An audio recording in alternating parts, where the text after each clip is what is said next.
Hola chicos, perdón por la tardanza, pero me tardé mucho en preparar el material. Entonces ahí viene la explicación. Ok, ahorita vamos a ver dos partes de la segunda unidad, que es la clasificación periódica de los elementos. Básicamente todos los elementos fueron descubiertos a partir de que fue descubierta la teoría atómica. La teoría atómica se centra en el descubrimiento del átomo y de los modelos atómicos que existieron. El último modelo es el modelo de Born, ¿sale? El último modelo aceptado. Empezamos con el modelo de Dalton, que es el del átomo simple y sencillo, es una partícula nada más. Después seguimos con el modelo de Thomson, en el que ya empiezan a intervenir los electrones. ¿Sale? Pero él dice que los electrones están inmersos en un núcleo positivo, como si fuera un budín, ¿no? Después, Rutherford dice que no existe un núcleo y alrededor de él están los electrones. Y ya Born es el que dice cómo es que están girando los electrones, ¿no? En órbitas elípticas.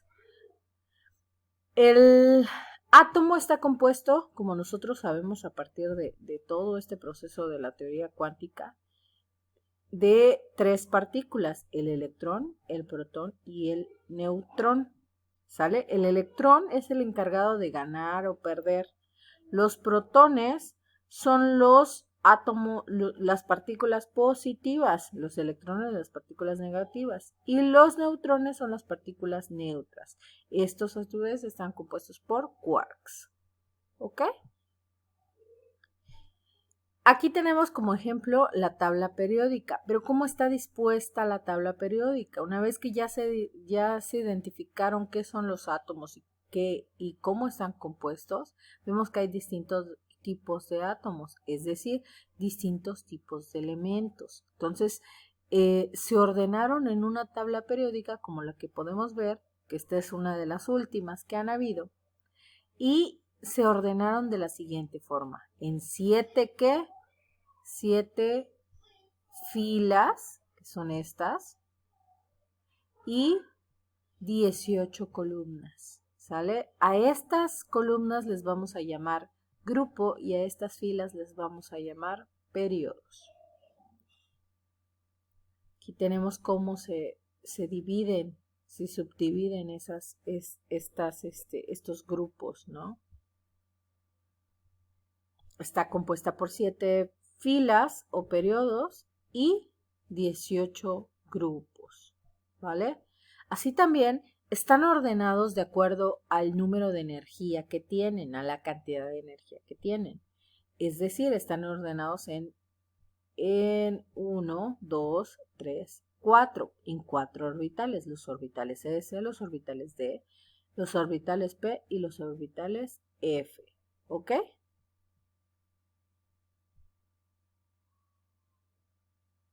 Esta diapositiva les explica básicamente cómo van a ir leyendo, o sea, cómo se va leyendo, que va empezamos por el hidrógeno y después vamos por el helio y así sucesivamente, como si fuera una configuración electrónica. De hecho, ellos están dispuestos de acuerdo a su configuración electrónica. Asimismo, también están dispuestos en la tabla periódica de acuerdo a su radio atómico, es decir, la distancia que existe entre el núcleo y el orbital más externo, o bien la distancia entre dos núcleos atómicos adyacentes, es decir, entre dos átomos. Entonces podemos ver que conforme vamos avanzando del hidrógeno, el radio atómico se hace más grande y conforme nos vamos moviendo hacia la derecha se va haciendo más chiquitito. Lo contrario sucede con la electronegatividad. ¿Pero qué es la electronegatividad? Es la medida de la capacidad de un átomo para atraer electrones. Es cuánto atraes de electrones. Y la energía de ionización es la energía necesaria para separar un electrón de su estado fundamental. Podemos ver que entre más electronegativo, es decir, más atraigan electrones, ¿sí lo vemos? Que acá aumenta también la energía de ionización. La energía de ionización aumenta conforme nos movemos en la tabla periódica. Pero la electronegatividad, hablando de periodos, decrece a medida que nos vamos alejando del hidrógeno, a medida que nos estamos haciendo para abajo. Pero la energía de ionización aumenta. ¿Sí se dan cuenta? En esta parte son completamente diferentes, siguen sentidos opuestos estas dos, la energía de ionización, que es la capacidad de separar un electrón de su estado fundamental, y la electronegatividad, que es la capacidad de atraer más electrones. ¿Vale?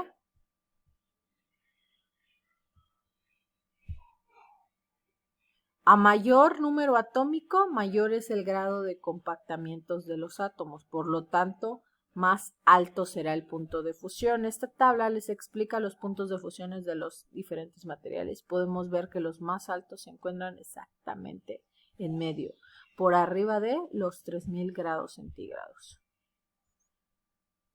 La ebullición.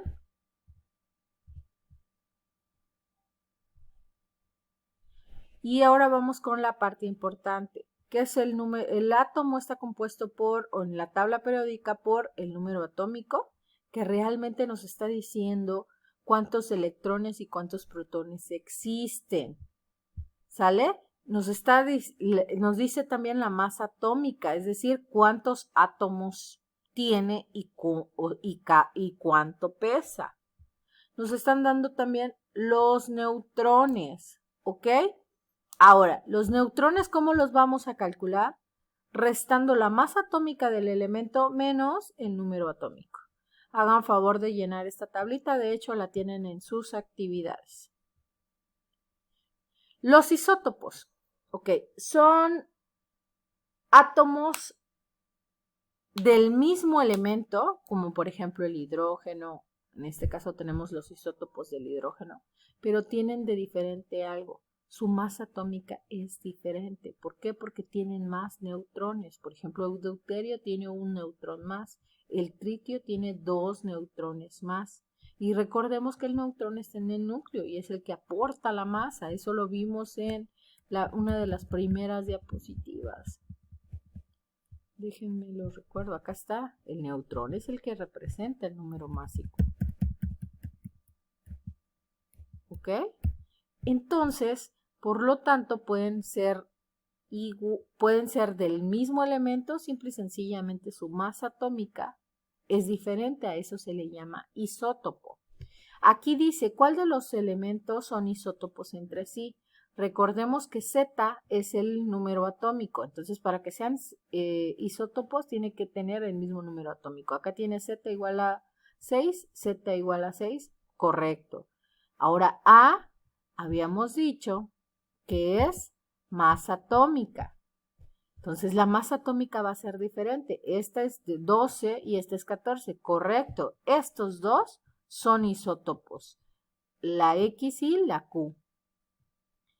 Ahora, este tiene un número atómico diferente. Por lo tanto, este ya no es isótopo de estos. Más sin embargo, no, ya no tiene. Porque el número atómico es diferente, miren, el número atómico es Z, es 7 y el número atómico de acá es 14. Por lo tanto, la respuesta sería X y Q. Traten de hacer estos ejercicios, guíense del número atómico. Por ejemplo, acá el Z es 25, no, y este Z es 26, no es isótopo. Ahora, este Z es 26, ahí veo 1. Z26, entonces este es isótopo, porque la diferencia es que su masa atómica es diferente. Y así nos vamos con el otro ejercicio. Ahora vamos a empezar ya a ver temas un poquito más complejos, como son el mol, que el mol es la cantidad de materias, átomos, moléculas que existen en cualquier cosa, ¿ok? A eso se le llama el número de Avogadro.